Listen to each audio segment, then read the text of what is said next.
2008 The Dow tumbled more than 500 Lehman Brothers 158 साल पुरानी bank एक रात में खत्म। points after two pillars of the street tumbled million over of the jobs Lehman gone, Brothers, stocks 158 half और real estate collapse. जब सब डूब रहे थे, ये लोग तैर रहे थे। 2008 लेमन ब्रदर्स 158 साल पुरानी बैंक एक रात में खत्म। Million of jobs gone, stocks halved और रियल एस्टेट कोलैप्स। लोग सब कुछ खो रहे थे, कंपनियां बंद हो रही थी। लेकिन एक सवाल पूछो, क्या लोग 2008 में बिजली यूज करते रहे? क्या 2008 में लोग अपने क्रेडिट कार्ड स्वाइप करते रहे? हाँ। क्या लोगों ने अकाउंटिंग सॉफ्टवेयर को यूज करना बंद कर दिया? नहीं। कुछ बिजनेसेस क्राइसिस में खत्म हो जाते हैं, कुछ बिजनेसेस क्राइसिस को सरवाइव करते हैं और कुछ बिजनेसेस क्राइसिस को नोटिस तक नहीं करते। और आज हम उन्हीं बिजनेसेस को डीप में समझेंगे। ऐसे कौन से बिजनेसेस हैं? वॉरेन बफेट ने एक कॉन्सेप्ट दिया, इकोनॉमिक मोड्स। महल सोचो, पुराने जमाने में महल के चारों तरफ एक खाई होती थी, पानी से भरी। दुश्मन हमला तो कर सकता था, लेकिन अंदर घुसना इम्पॉसिबल था। और बिजनेस में मोड का मतलब है वो चीज जो आपकी कंपनी को इतना प्रोटेक्टेड रखती है कि कॉम्पिटिटर चाह करके भी आपको रिप्लेस नहीं कर सकता। वॉरेन बफेट ने खुद कहा है कि the most important thing Moats are very useful. I mean, Amazon can raise the price of Prime, 20%, and you can't do that unless you've built something within that image of the Amazon Prime that's based on reality that you're going to get a lot for your money and you're going to want to use it, and then you can raise prices $20. But if you're selling, if you're selling some commodity product, you can't do that. You need a moat. आपकी company SAP use करती है, एक enterprise software. 5 साल से पूरा data उस पे stored है, हर प्रोसेस उस पे चलता है, 200 एम्प्लॉइज उस पे ट्रेंड हैं। एक दिन एक कॉम्पिटिटर आता है 30% सस्ता और बेटर फीचर्स के साथ में। क्या आपकी कंपनी उस पर स्विच करेगी? शायद नहीं, क्योंकि स्विच करने की जो कॉस्ट है वो एस्ट्रोनॉमिकल कॉस्ट। डेटा माइग्रेशन महीनों का काम है, एम्प्लॉयज रिट्रेन करना लाखों का खर्चा, टाइम रिस्क, बिजनेस डिस्ट्रप्शन होने के चांसेस और इंटीग्रेशन रीबिल्ड सालों की मेहनत। ये स्विचिंग कॉस्ट, यही सैप का मोड है।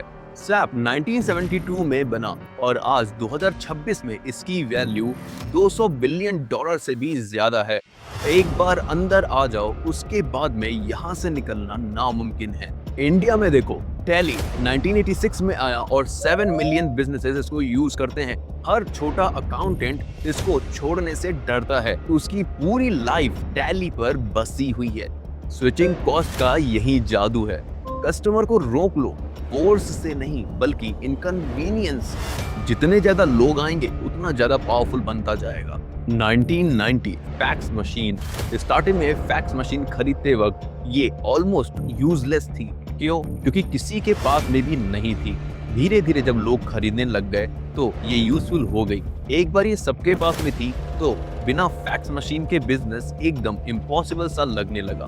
वीजा देखो, 2024 में 130 मिलियन मर्चेंट्स वीजा एक्सेप्ट करते हैं और 4.4 बिलियन वीजा कार्ड्स दुनिया में अवेलेबल हैं। अब सोचो, कोई नया पेमेंट नेटवर्क लॉन्च होता है तो मर्चेंट्स बोलेंगे कि पहले यूजर्स लेकर के आओ, यूजर्स बोलेंगे कि पहले मर्चेंट्स लेकर के आओ। ये चिकन एंड एग प्रॉब्लम है और वीजा का ये सबसे बड़ा मोट है। वीजा ने 60 साल में ये नेटवर्क बिल्ड किया, तो स्टार्टअप इसको एक दिन में कैसे रिप्लेस कर सकता है? व्हाट्सएप इंडिया में देखो, 500 मिलियन यूजर्स हैं। आपका पूरा परिवार, कॉलोनी और यहाँ तक कि रिश्तेदार सब व्हाट्सएप पे हैं। इससे बेहतर कोई ऐप आ भी जाए तो क्या आप स्विच करेंगे? नहीं, क्योंकि वहां पे आपका नेटवर्क नहीं है। व्हाट्सएप का प्रोडक्ट अच्छा है, लेकिन उसका मोड नेटवर्क है। ये बंद हुआ तो सब रुक जाएगा। एक सवाल, रिसेशन में लोग लग्जरी कार्स को खरीदना बंद कर देते हैं, पर क्या बिजली को यूज करना बंद कर देते हैं? नहीं। 2020 कोविड, पूरा देश बंद था, लेकिन एनटीपीसी का रेवेन्यू वैसा का वैसा ही था, क्योंकि फैक्ट्रीज बंद थी, लेकिन हॉस्पिटल्स, होम और डेटा सेंटर्स चालू थे, क्योंकि बिजली ऑप्शनल नहीं हो सकती। एयरपोर्ट्स देखो, अडानी ने इंडिया के 8 मेजर एयरपोर्ट्स खरीदे। हर प्लेन जो लैंड करता है फी देता है, हर पैसेंजर जो गुजरता है वो रेवेन्यू जनरेट करता है। रिसेशन में फ्लाइट्स थोड़ी कम होती हैं, लेकिन पूरी तरीके से बंद नहीं होती। इंफ्रास्ट्रक्चर का मतलब है कि आप एक टोल बूथ पर बैठे हो, हर गाड़ी को गुजरना ही पड़ेगा। और सबसे powerful example, municipal water supply. Recession भी आ जाए तब भी क्या कोई पानी पीना बंद करता है? नहीं। और ये है एसेंशियल इंफ्रास्ट्रक्चर की असली ताकत। Amazon warehousing. Amazon ने इतना बड़ा नेटवर्क बिल्ड कर लिया है कि उसकी पर यूनिट डिलीवरी कॉस्ट किसी भी उसके अदर कॉम्पिटिटर से कम है। कॉस्ट एडवांटेज का मतलब है कि आप हमेशा प्राइस वॉर में जीतोगे। अगर आपकी कॉम्पिटिटर ने कभी भी ये कोशिश करी कि वो कॉस्ट कम कर दे, तो वो हमेशा घाटा खाएगा, आप नहीं। Coca Cola.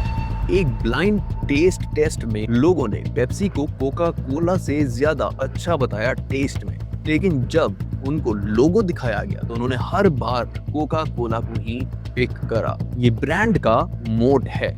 ब्रांड का मतलब लोग रैशनल डिसीजन नहीं लेते हैं, वो बस एक फीलिंग खरीदते हैं। फार्मा पेटेंट्स देखो, एक कंपनी 15 साल रिसर्च करने के बाद में एक ड्रग बनाती है, गवर्नमेंट उसको 20 साल के लिए पेटेंट दे देती है।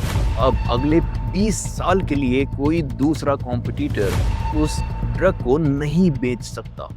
Pure monopoly, full profit. तो क्या सबको इंफ्रास्ट्रक्चर बिजनेस खोलनी चाहिए? नहीं, ये सब सुन के एक ट्रैप। लेकिन ये सारे बिजनेसेस इसलिए पावरफुल हैं क्योंकि इन्होंने सालों लगाए अपना मोट बिल्ड करने के लिए। वीजा ने 60 साल लगाए, सैप ने 50 साल और एनटीपीसी ने 40 साल लगाए। वॉरेन बफे ने कहा था, only when the tide goes out do you discover who is been swimming naked. 2008 के क्राइसिस में लेमन ब्रदर्स पूरी तरीके से खत्म। Investment bank low mode, visa survive किया। Network effect mode, General Motors bankrupt, low mode. Johnson and Johnson's barely affected. Brand and patent mode. 2020 Covid में airlines, hotels और restaurant धूल चाट रहे थे क्योंकि उनके पास कोई भी मोड नहीं था। और यहीं पे गूगल, माइक्रोसॉफ्ट और वीजा जैसी कंपनियों ने धूम मचा दी थी। और साथ ही में Amazon काफी तेजी से आगे बढ़ा था क्योंकि उसके पास में ह्यूमन बिहेवियर चेंज मोड्स थे। पैटर्न दिखती है, जो बिजनेसेस क्राइसिस में सरवाइव करती हैं वो होती हैं जिनके पास में कोई मोड होता है, और जो खत्म हो जाती हैं उनके पास में कोई भी मोड नहीं होता है। वो बस एक गुड आइडिया है। Now good idea plus no moat is equals to fragile. Average idea plus good moat is equals to anti fragile. आज से जब भी कोई बिजनेस देखो, चाहे खुद का हो, कॉम्पिटिटर का हो या फिर इन्वेस्ट करना चाहते हो, बस एक सवाल पूछो कि इसका मोड क्या है। स्विचिंग कॉस्ट है, कॉस्ट एडवांटेज है, नेटवर्क इफेक्ट है, एसेंशियल इंफ्रास्ट्रक्चर है या फिर ब्रांड एंड पेटेंट्स है। अगर इनमें से जवाब है कुछ नहीं, तो बस वो एक अच्छा प्रोडक्ट है और जिस दिन तूफान आएगा वो बिजनेस उड़ जाएगा। लेकिन अगर मोट है तो चाहे क्राइसिस आए, स्टॉर्म आए या कॉम्पिटिटर आए, उस बिजनेस का बाल भी बांका नहीं हो सकता। वो बिजनेस आंधी तूफान में भी फौलाद की तरह खड़ा रहेगा।